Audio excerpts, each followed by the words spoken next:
What will Gaza look like after the Israel-Hamas war ends? President Biden and Israeli Prime Minister Benjamin Netanyahu have differing visions for the enclave's hotly debated future. Here to discuss is Professor at George Mason University Scalia Law School, Yog'in Kонторович.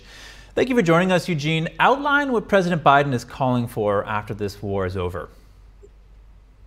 So Biden has issued what's called the 4 no's.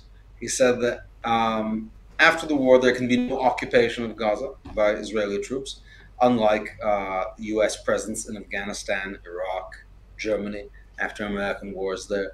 There can be no diminution of territory, unlike what happened to Nazi Germany, and similar conditions.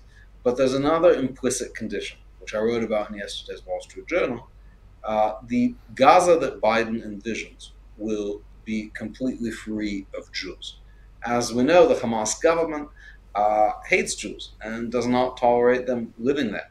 And that is going to be something that does not change. And indeed, President Biden seems to envision a future Gaza that will be Judenrein, just as Gaza has been since 2005.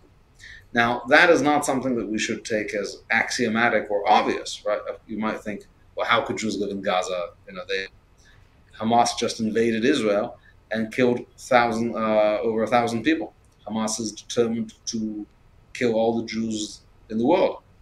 But of course, what Israeli victory should mean is a complete defeat of Hamas. And when Nazi Germany was defeated, Jews were back living in Berlin and Frankfurt from 1945 on. Why can't that be the case in Gaza? Now contrast Biden's vision for the post-war era with Gaza with that of Netanyahu's.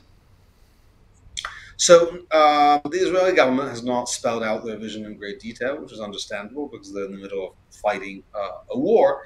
But there are some things that I think are clearly agreed upon by all Israeli parties, which is that there can be no armed force aside from Israel in Gaza. There can be no militias, there can be no armies, there cannot be foreign peacekeepers, there cannot be Palestinian Authority peacekeepers, since the Palestinian Authority has also supported the October 7th massacres. And suddenly there can be nothing like Hamas. So who does that leave to provide security in the region? Only the IDF.